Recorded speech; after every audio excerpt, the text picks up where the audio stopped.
उद्धव ठाकरेंचा वाढदिवस आहे. काही दिवसांपूर्वी दोघांनी एकत्र मेळावा पण घेतला होता. ह्या ज्या कौटुंबिक गाठीभेटी वाढतायत त्याकडे कसं बघताय साहेब? हे संकेत आहेत, हे मराठी माणसाच्या एकजुटीची ही संकेत आहेत आणि लवकरच आपल्याला खुशखबर मिळेल. दोन भाऊ एकत्र येऊ, जो महाकुळ घालणार आहेत. आता ह्या विरोधकांच्या पायाखालची वाळू सरकायला सुरुवात झालेली आहे आणि त्याचं नक्कीच चांगल्या रूपाने मराठी माणसाच्या मनातली, प्रत्येक मराठी माणसाच्या मनातली एक इच्छा आहे ती पूर्ण झालेली आहे. खरं तर तुमची बोलकी होती, आमच्या विठ्ठलाची दोन मुलं एकत्र आली आहेत. खूप भावनिक अशी प्रतिक्रिया आहे. तुमच्या भावना सुद्धा तुमच्या डोळ्यातून दिसत आहेत. या भेटीचा, या कौटुंबिक भेटीचा राजकीय परिणाम काय होईल असं वाटतं तुम्हाला? राजकीय परिणाम सकारात्मक होईल. कारण आज जे चाललेलं आहे संपूर्ण देशामध्ये, आम्ही जे राजकारण करतो, उद्धव साहेब राजकारण करतात ते आत्ताच्या पिढीकरता करत नाही आहेत.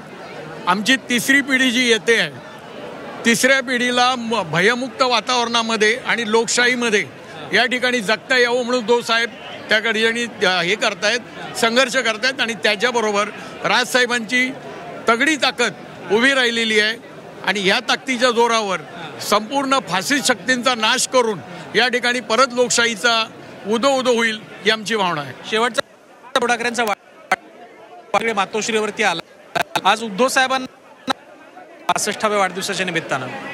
उद्धव साहेबांना मी शुभेच्छा एवढंच देऊ की महाराष्ट्राचा विकास करण्याकरता आणि संपूर्ण महाराष्ट्र देशामध्ये अग्रेसर करण्याकरता उद्धव साहेबांनी परत मुख्यमंत्री व्हावं हीच आमची शुभेच्छा. राज ठाकरेंनी त्या सरकारमध्ये सहभागी असावं वाटतं?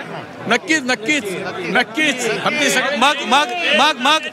मग राज ठाकरेंना कुठलं पद आवडेल तुम्हाला द्यायला जर मुख्यमंत्री उद्धव ठाकरे असतील? राज साहेबांना मला गृहमंत्रीपद द्यायला आवडेल. तर ही शिवसैनिकांची भावना आहे की येत्या काळामध्ये पुन्हा एकदा राज ठाकरे आणि उद्धव ठाकरे हे दोन्ही भाव एकत्र यावेत. खरं तर विठ्ठलाची ही दोन मुलं आहेत, त्यांनी एकत्र यावं. उद्धव ठाकरेंनी मुख्यमंत्री व्हावं तर राज ठाकरेंकडे गृहमंत्रीपद जावं, अशा प्रकारची